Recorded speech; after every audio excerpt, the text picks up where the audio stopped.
Ya, selamat sore pemirsa, apa kabar? Bertemu lagi kita di dalam program yang mantap ini. Hari ini hari Jumat, tanggal 8 hari bulan November 2024. 2 hari lagi kita akan memperingati Hari Pahlawan yang ke 79 ya, pada hari Ahad 10 November 2024 nanti ya. Iya, teman-teman semua, saya izin ya mengomentari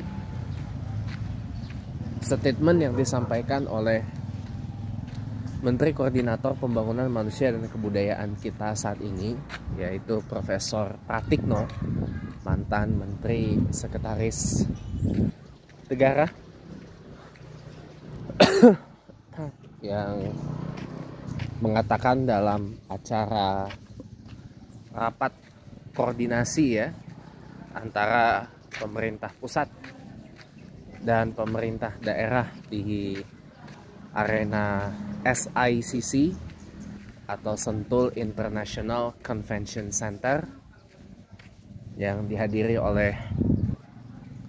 dibuka oleh Bapak Presiden Prabowo Subianto dan ditutup oleh Wakil Presiden Pak Gibran Rakabuming Raka, dan dihadiri oleh Menteri Dalam Negeri Pak Tito Karnavian, kemudian Menko Polkam ya, Menteri Koordinator Politik Keamanan Pak Budi Gunawan, kemudian Menteri Koordinator Hukum, Imigrasi dan Pemasyarakatan Menko Kumimpas ya. Menko Hukimpas Profesor Yusril Iza Mahendra, yang terlihat di situ aja ya. Dan ada Menteri Perumahan dan Kawasan Permukiman Pak Marwarar Sirait ya. Ini orang ini apa ya, saya bilang ya kecewa sih saya, karena beliau ini kan putra dari almarhum Sabam Sirait, dan kita tahu sendiri kan almarhum Pak Sabam Sirait ini kan adalah salah satu tokoh yang membidani lahirnya PDI Perjuangan pasca peristiwa Kuda Tuli, kudeta 27 Juli 96 bersama Ibu Megawati Soekarno Putri, kemudian Pak Pandana Baban, kemudian ada banyak lah, oh ya, nggak kehitung. Nah ini si Ara Sirait ini entah apa yang merasuki dia, jadinya dia memilih untuk keluar dari PDI Perjuangan dan pindah ke Partai Gerindra ya sekarang. Nah, itu sekarang beliau diangkat jadi Menteri Perumahan dan Kawasan Permukiman. Juga hadir tuh di situ. Nah, teman-teman, apa yang distatementkan, apa yang dinyatakan oleh Menko Profesor Pratikno ya, Menko PMK, lebih kayak gini. Saya ambil yang dikutip media saja ya. Saat ini kita lagi sulit membangun sumber daya. Kita SDM Indonesia ini berada di dalam kualitas rendah, low quality katanya, kata Menko PMK Profesor Pratikno ya. Jadi mengatakan sumber daya manusia Indonesia ini kualitasnya rendah. Kalau saya boleh menambahkan apa yang disampaikan Prof Pratikno itu betul memang, tapi kalau saya boleh tambahkan, harusnya bukan hanya low, ada EST-nya, lowest quality, berada di kualitas terendahnya banget gitu. Nah, netizen nyinyir kan, Las itu selama 10 tahun sama Presiden Jokowi atau Mulyono alias Mukidi itu ngapain aja, kata netizen kan. Ya beda dong selama 10 tahun kan Pak Profesor Pratikno di bawah Presiden Jokowi kan adalah Menteri Sekretaris Negara. Tupoksinya aja udah beda. Tupoksinya Mensesnek itu kan adalah mengurus, kalau saya pinjam bahasanya Pak Pramono Anung ya menteri sekretaris kabinet terakhir yang posnya setara dengan menteri sebelum direndahkan posisinya oleh Presiden Prabowo Subianto. Kenapa direndahkan? Gini, saya jelasin. Di era Presiden Jokowi itu sama seperti sebelum-sebelumnya. Posisi sekretaris kabinet itu adalah posisi yang setara dengan menteri. Adalah posisi yang setara dengan menteri. Bahkan disebut Menteri Sekretaris Kabinet, Menseskap. Ya.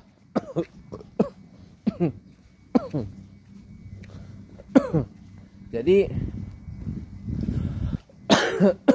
dulu ya orang-orang yang dulu pernah jabat sekretaris kabinet Menses yang posisinya ada menteri di depannya seperti Pak Pramono Anung, Pak Andi Wijayanto, Pak Widodo AS, ya mantan Panglima TNI itu Pak Widodo AS, Pak Widodo Adi Sucipto. Kemudian ada Pak Sudi Sudi Silalahi kalau saya nggak salah. Iya. Dan ada Pak, kalau nggak salah nih, koreksi kalau saya, atau Pak Dipo Alam lah yang terakhir, sekretaris kabinet yang era SB yang terakhir itu adalah Profesor Dipo Alam. Saya baru ingat. Itu posisinya taraf menteri, teman-teman. Kalau ini Pak Teddy Indra ya, atau saya panggil jangan Pak lah, kemudahan. Bung Teddy Indra ini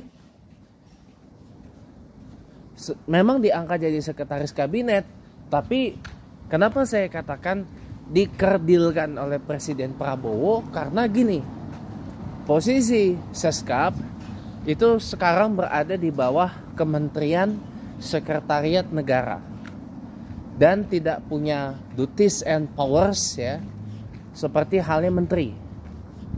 Jadi memang kan karena Mayor Teddy atau Bung Teddy ini kan boleh dibilang orangnya Prabowo banget lah, ajudannya Pak Prabowo banget. Nah itu kan cuma sekedar deformil kan ya, ajudan Prabowo kemana-mana gitu kan, tapi dia nggak punya duties and power sebagai menteri. Dia cuma jadi sekedar officer in charge, kalau bahasa Filipinanya officer in charge, untuk mengurusi sekretariat kabinet. Jadi bukan full minister, bukan menteri penuh, enggak. Makanya itu yang saya bilang perbedaan Teddy Indra dengan Pramono Anung, dengan Andi Wijayanto, dengan Dipo Alam, itu adalah perannya. Kalau Dipo Alam, Andi Wijayanto, Pramono Anung itu full minister, menteri penuh, Menseskap fully pledged cabinet secretary. Kalau ini ibaratnya officer in charge of the cabinet secretariat gitu yang dibilang. Itu bahasa yang lebih pas ya, officer in charge, karena posisinya ada di bawah Kementerian Sekretariat Negara. Banyak yang protes karena harusnya Bung Teddy ini pensiun dari TNI, mundur dari TNI kalau mau jabat seperti Seskap. Tapi ternyata nggak perlu karena perpresnya dirubah gitu. Itu yang membedakan antara Teddy Indra dengan Pramono Anung, dengan Dipo Alam, dengan Andi Wijayanto di peran sebagai sekretaris kabinet gitu. Nah kembali ke apa yang disampaikan Prof. Pratikno, kan netizen ini kan nyinyir. Beda dong, selama 10 tahun itu kan Pak Pratikno atau Profesor Pratikno itu kan ada di dapur presiden, ada di dapur protokoler kenegaraan lah. Tupoksinya menteri sekretaris negara itu lain. Jadi selama 10 tahun itu Profesor Pratikno itu kan meracik meracik dapur presiden, ya, meracik dapur presiden terkait dengan kapasitasnya sebagai kepala negara. Gitu loh, meracik dapur presiden terutama yang berkait rapi dengan bidang protokoler kenegaraan. Nah, itu yang dilakukan oleh Pratikno selama 10 tahun di bawah pemerintahan Presiden Jokowi. Beda dong. Kalau Menko PMK sebelumnya di eranya Presiden Jokowi kan berbeda. Di awal kabinet kerja itu Ibu Puan Maharani yang kemudian jadi ketua DPR. Kemudian di periode kedua kabinet Indonesia Maju itu Profesor Muhadjir Effendi yang sekarang dilantik Bapak Presiden Prabowo sebagai utusan khusus untuk haji. Beda orang dong, job desk-nya juga beda. Nah, job desk antara Mensesnek yang sekarang diemban Pak Prasetyo Hadi dari Partai Gerindra itu beda dengan jabatan yang sekarang diemban Prof. Pratikno, Menko PMK. Beda teman-teman. Kalau Menko PMK ini kan mengkoordinasi menteri-menteri yang berkait rapi dengan pembangunan kemanusiaan, pembangunan manusia dan kebudayaan. Salah satunya yang dikoordinasi adalah Kementerian Pendidikan Dasar Menengah atau Kemendikdasmen, Kementerian Pendidikan Tinggi Sains dan Teknologi, Kemendikti Saintek, kemudian Kementerian Kebudayaan, Kemenbud, gitu kan? Itu salah satu yang dibawa koordinasi Profesor Pratikno sebagai Menko PMK. Jadi salah teman-teman kalau nyinyir. Kemana aja 10 tahun Pak Pratikno sama Pak Jokowi? Ya beda dong. 10 tahun itu kan beliau mengurusi dapur presiden berkait rapi dengan urusan sebagai kepala negara, sebagai head of state. Urusan acara protokoler, urusan acara kenegaraan, penyambutan tamu kenegaraan, mengatur jadwal kunjungan kenegaraan. Ya pokoknya yang berkaitan dengan urusan kenegaraan presiden. Nah, itu dihandle Pak Pratikno selama 10 tahun terakhir. Sama dengan yang diemban sama di era PSBY itu Pak Sudi Silalahi, Pak Hatta Rajasa, bahkan Pak Yusril Iza Mahendra pernah jadi Mensesnek. Gitu. Itu juga kerjaannya begitu. Tanya Prof. Yusril, mantan Mensesnek, kalau nggak percaya. Kan beliau mantan Mensesnek. Tanya kalau nggak percaya. Job desk-nya Mensesnek itu apa? Percaya sama saya kalau omongannya pasti saya dengan apa yang ya beda dong. Pak Pratikno selama 10 tahun Mensesnek itu urusannya dengan agenda-agenda kenegaraan presiden, menjadwalkan kunjungan kenegaraan, menerima tamu kenegaraan, ya, berkait rapi dengan urusan sebagai head of state atau kepala negara. Tuh. Kalau sekretaris kabinet itu betul yang dibilang Pak Pramono Anung, itu adalah yang mengurusi dapur presiden dalam kapasitas sebagai head of government atau kepala pemerintahan, ya, mengatur rapat kabinet, mengatur jadwal sidang kabinet, rapat kabinet, kabinet paripurna, rapat kabinet terbatas atau ratas, ya, dan sebagainya. Ini teman-teman harus tahu. Jangan main asal pek gitu, nggak boleh. Ya wajar lah, teman-teman ini kan karena melihat figur, bukan karena melihat jabatannya dan tupoksinya. Nah sekarang gini, kita daripada nyinyir ke Prof Pratikno ya, yang selama 10 tahun jelas job desk-nya berbeda dengan yang diemban sekarang, kita pikir solusinya aja deh ya. Saya bukan ngebela loh, bukan ngebela ya, tapi saya hanya memberi sedikit informasi bahwa selama 10 tahun Pak Pratikno itu bukan orang yang berperan dalam bidang pembangunan SDM, tapi orang yang berperan mengurus balik layar presiden sebagai kepala negara. Ibaratnya kalau TV itu orang yang berada di ruang control room ya, ruang kendali presiden sebagai kepala negara. The man behind the control room of President of Indonesia as head of state. Tuh, kalau mau tahu.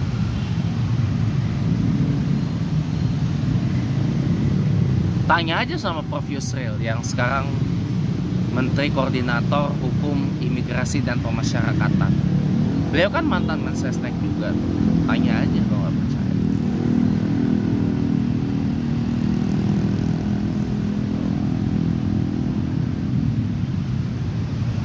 Nah, kita mending pikir solusi aja daripada kita asal nyinyir gak guna. Ya.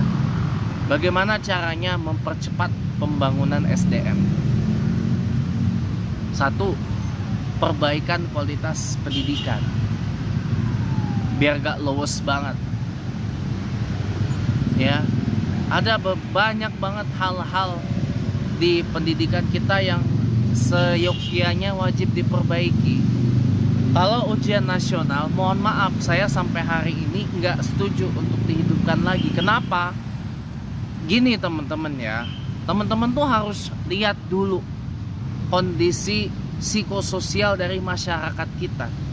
Masyarakat kita menganggap nggak lulus UN itu adalah sebuah aib.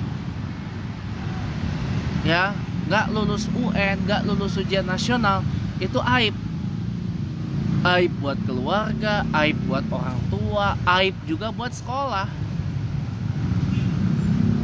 Ya, karena sekolah itu pada dasarnya nggak mau di mapping, nggak mau dipetain. Kenapa nggak mau dipetain? Karena takut di label sebagai sekolah yang tidak bagus, tidak mau di label sebagai sekolah yang ecek-ecek, tidak mau di label sebagai sekolah yang mutunya rendah.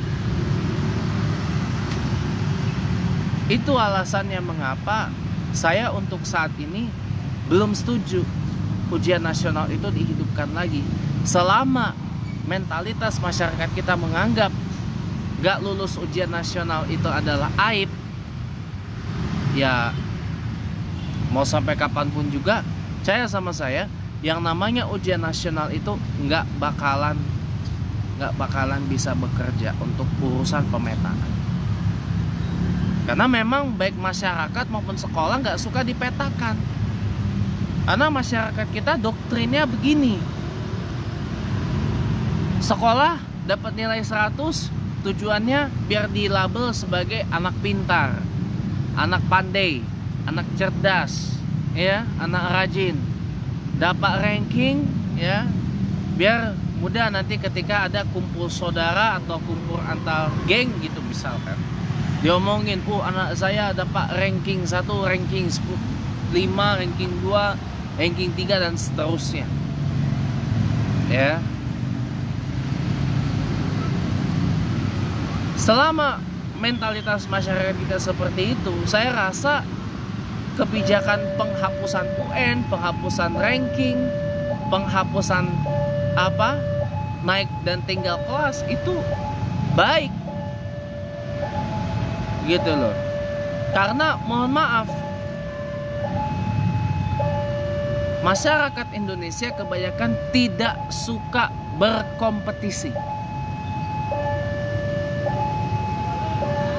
tidak senang berkompetisi dan tidak senang berkompetensi. Nah ini yang harus digaris bawah itu ini. Tidak senang berkompetisi dan tidak senang berkompetensi. Jadi doktrinnya tuh ibarat doktrinnya gini. Nah, kamu sekolah yang benar, dapat nilai bagus. Kamu kuliah di universitas ternama, dapat IPK bagus, dapat nilai bagus. Biar kamu kerja, dapat karir bagus. That's it. Cuma itu doang. Simple. Selama doktrin itu masih ada, mohon maaf, mau ujian nasional atau ujian asesmen apapun, dengan alasan pemetaan atau alasan pengukuran, measurement, sekolah bagus yang nggak bagus, mohon maaf, it will not work, it won't work, nggak bakal bekerja. Jadi yang harus dirubah apa dulu? Mentalnya masyarakat dulu dirubah.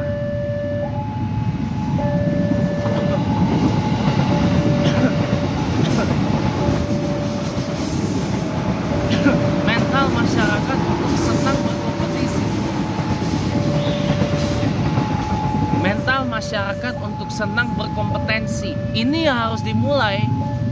Bukan kita bangun kembali ujian nasional, ujian kenaikan kelas, atau ujian seleksi masuk perguruan tinggi negeri, apapun itu namanya.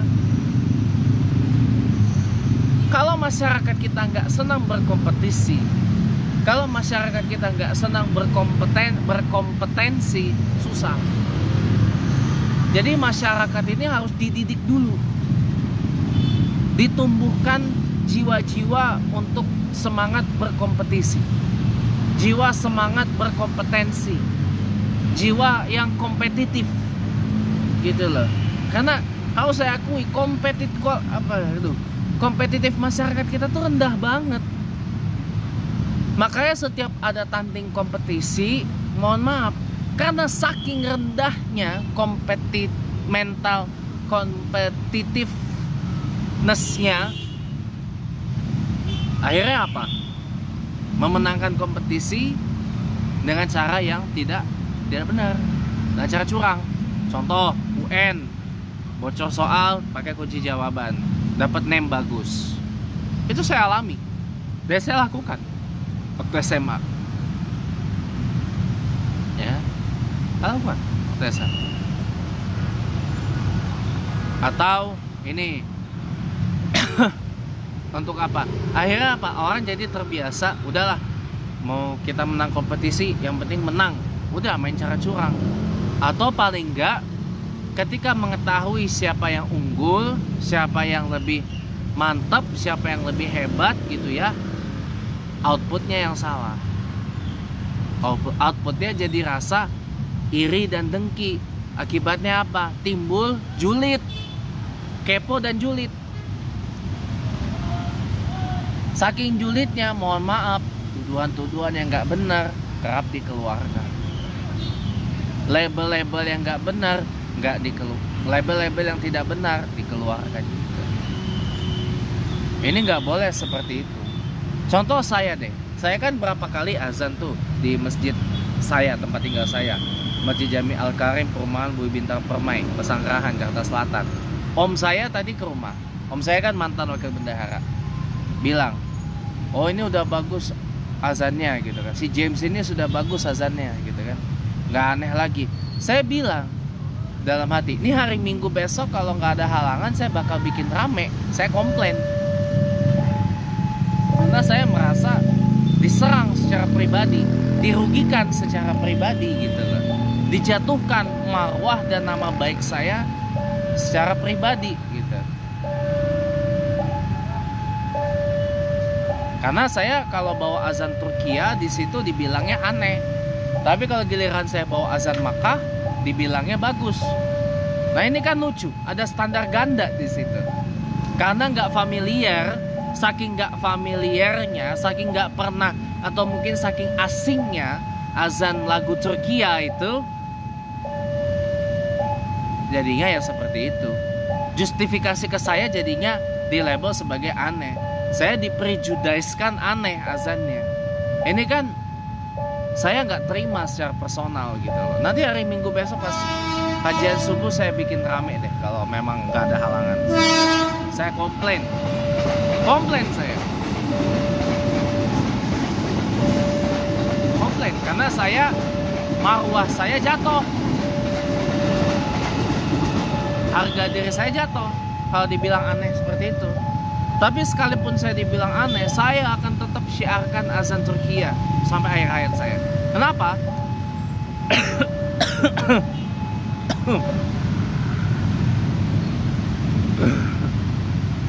Awalnya memang itu untuk komemorasi 570 tahun peristiwa takluknya Konstantinopel oleh pasukan Turkiya Utsmani atau Ottoman oleh Sultan Muhammad Al-Fatih dari Romawi tahun lalu 2023, dan peringatan 1 abad tumbangnya Kesultanan atau Kekhalifahan Utsmaniyah dan berdirinya Republik Turkiya, Jamhuriyah Turkiya, Turkiya Cumhuriyeti bahasa Turkiyanya. Bayarin. Tapi karena saya merasa, oh ya, ini kan bisa jadi ciri khas saya ya. Oh ya, ini bisa jadi ciri unik saya ya. Oh ya, ini bisa jadi trademark saya ya. Ya udah. Itu saya pertahankan sampai hari ini. Makanya saya bilang, kalau saya dibilang aneh, saya tetap akan syiarkan azan Turkiya saya seumur hidup sampai akhir hayat. Itu loh. Walaupun dibilang aneh. Dimanapun itu kalau saya azan, pasti saya akan lebih mengutamakan azan Turkiya bandingkan azan Arab. Tahu nggak, azan Turkiya itu sebenarnya dari Arab juga. Makom Turkiya itu atau lagu Turkiya itu sebenarnya dari Arab. Tapi Arabnya Arab Levant, bukan Arab Teluk atau Arab Hijazi. Arab Levant tuh Irak, Jordan, Lebanon, Syria, sampai ke Mesir. Jadi makanya azan lagu Turkiya ini ya 11-12 dengan azan Irak, azan Mesir. Kalau mau tahu, kayak saya kasih tahu. Kalau azannya lagu Saudi, Arab Saudi kan itu azan Teluk, azan Arab Teluk, Arab Gulf. Ya, Arab Teluk tuh Arab Saudi, Oman, Kuwait, Emirat Arab, Bahrain. Nah, itu Arab Teluk.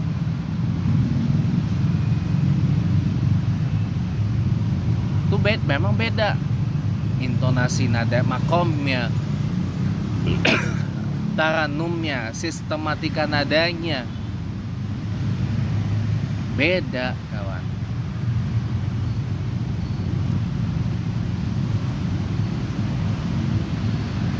Beda gitu. Nah, makanya supaya mengenalkan kepada umat Islam Indonesia, saya akan syiarkan itu. Dan lagi pula azan itu juga makomnya tidak itu-itu saja. Tidak harus nadanya itu-itu lagi, dan itu-itu lagi. Ada variasinya. Dan saya lebih memilih untuk itu, memvariasi.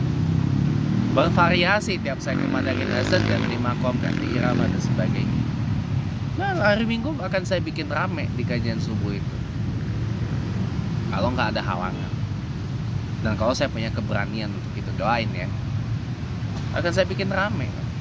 Karena saya merasa marwah saya jatuh, harga diri saya jatuh, ya, nama baik saya jatuh, ya. Saran saya gini, kalau nggak tahu, kalau merasa aneh, dan kalau pengen tahu, deketin saya, temuin saya, nanti saya kasih jelas. Azan Turki, makom azan lagu Turkiya tuh kayak gini. Nadanya gini, azannya mau makom apa. Kebetulan 8 makom ini dipakai semua. Bayati, Hijaz, Ros, Sika, Soba, apa lagi, Kurdi, Nahawan. Itulah. Ini kepake semua.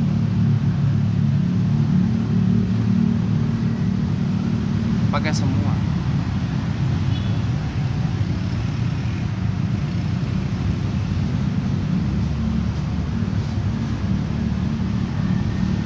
Gitu kawan. Jadi makanya dewasa dong. Dewasa, nggak boleh nggak dewasa. Ya. Jadi itu yang harus diperbaiki itu adalah mentalnya masyarakat dulu. Mental yang senang berkompetisi, mental yang senang berkompetensi. Itu yang pertama. Baru kemudian sistem pendidikan Indonesia mau dipakein apapun juga, asal inputnya udah bener, outputnya bener, pasti akan efektif. Bahwa kita pakai sistem dan kurikulum Finlandia, asal masyarakatnya udah bener ya, mentalnya udah bener, udah top Marco top, Jos Marco Jos, mentalnya stainless steel gitu ya, udah mental baja nirkarat gitu ya, itu jalan. Tapi kalau mentalnya cuma mental, ya Allah, mental kerupuk, mental es batu, udahlah, susah kalau kayak gitu.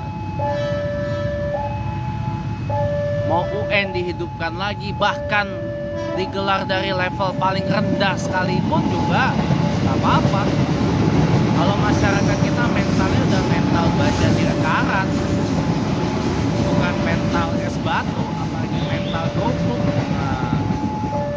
Itu satu. Yang kedua adalah perbaikan gizi dan pangan, dan perbaikan gizi, nutrisi dan pangan. Ini penting. Jadi masyarakat kita wajib didorong untuk makan makanan yang bergizi. Harus ada kampanye makan 4 sehat 5 sempurna itu. Apa 4 sehat 5 sempurna itu? Karbohidrat, protein, ya, vitamin, terus itu? Protein, ya, lemak, salah satunya lemak, susu, ya, terus kalsium. Itu harus digencarkan lagi. 4 sehat 5 sempurna itu. Jangan masyarakat kita dididik untuk menyukai makan makanan terutama yang junk food. Jangan. Ya. Jadi ada perbaikan gizi dan pangan, di mana masyarakat kita ini harus bagaimana caranya mendapat makanan bergizi, biar otak itu bisa bekerja. Otak bisa bekerja, ada tenaga untuk bekerja, belajar, berpikir, mengkonsep dan sebagainya, itu baru mantul.